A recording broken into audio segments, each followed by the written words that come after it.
సంగారెడ్డి జిల్లా Zaheerabad Methodist church ఆస్తులు భూముల అన్యాక్రాంతానికి కుట్రలు జరుగుతున్నాయని చర్చి ప్రతినిధులు ఆందోళన వ్యక్తం చేశారు.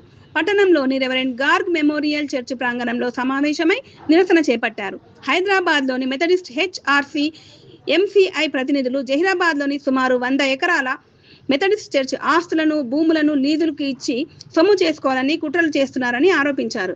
2 వారాల క్రితం జహీరాబాద్కు 30 మంది బౌన్సర్లతో వచ్చి ఉద్రిక్త వాతావరణం సృష్టించారని మండిపడ్డారు. గార్డెన్ ద్వారా జహీరాబాద్ ప్రాంత ప్రజలకు విద్యా వైద్యం అందించేందుకు నెలకొల్పిన సంస్థను కాపాడేందుకు రెవరెండ్ గార్డ్ మెమోరియల్ ట్రస్ట్ పేరుతో న్యాయ పోరాటానికి సిద్ధమని ప్రకటించారు.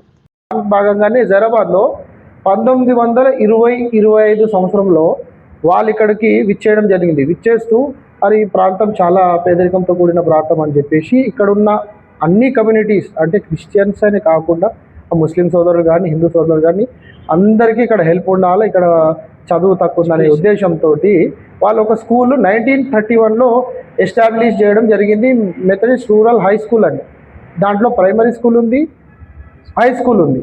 సో ఇక్కడికి ఈ స్కూల్ రన్ చేయడానికి మనకు ఫారినర్సు ఫండ్ వస్తుండే. అప్పట్లో ఇక్కడ 1 రూపీ కూడా ఫీజు తీసుకోకపోతుండే.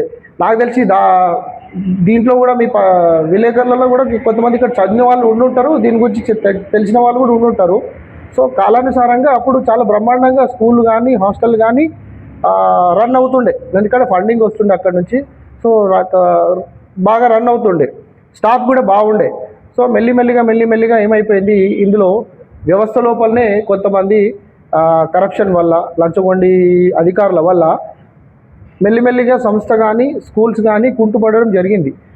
దాంట్లో జహీరాబాద్ కూడా ఒక భాగం. ఇప్పుడు ఆల్రెడీ తాండూరులో కానీ వికారాబాద్లో కానీ మొయినాబాద్లో కానీ ఇలా చెప్పుకుంటూ వస్తే చాలా ప్లేస్లలో సిరంచో కానీ ఈ మన ఇక్కడ హైదరాబాద్ సంబంధించిన దాంట్లో చాలా. కానీ ఇప్పుడు వచ్చిన ఈ మిషనరీలు ఏంటంటే ఒక స్కూల్ లీజ్కి ఇచ్చేసారు అనుకో, స్కూల్ కింద హాస్టల్ వెళ్ళిపోతుంది, గ్రౌండ్ వెళ్ళిపోతుంది, లైబ్రరీ వెళ్ళిపోతుంది, అన్నీ వెళ్ళిపోతాయి, మిగులుతుంది ఏం లేదు. ఒక చర్చి మాకు ఒక గేట్ ఇస్తారు అంతే. సో మా అందరి ఉద్దేశం ఏంటంటే మిషనరీస్ గార్డెన్ దొరసానమ్మ శవంని అమ్మి ఆయన పైసలు ఆడ బ్యాంక్లో డిపాజిట్ చేస్తే ఆ వచ్చే ఫిక్స్డ్ డిపాజిట్ పైసలు కూడా రానట్లు చేశారు. ఎవ్రీ ఇయర్ వీడికి కొన్ని లక్షల రూపాయలు వస్తే దాన్ని బెంగళూరుకో ఎక్కడికో డైవర్ట్ చేసేసి మొత్తం ఆడిట్ అవన్నీ చేయకుండా దీన్ని మొత్తం ఏమంటారు జీరో చేసేసి దీన్ని అమ్మే పరిస్థితికి తేవాలనే ఉద్దేశమే వాళ్ళు. దాన్ని అడ్డుకోవాలనే మా పెద్ద ఉద్దేశం. దీనిలో మేమే కాదు, మా తాతలు కూడా ఎవరు కూడా ఒక రాయి పెట్టలేదు.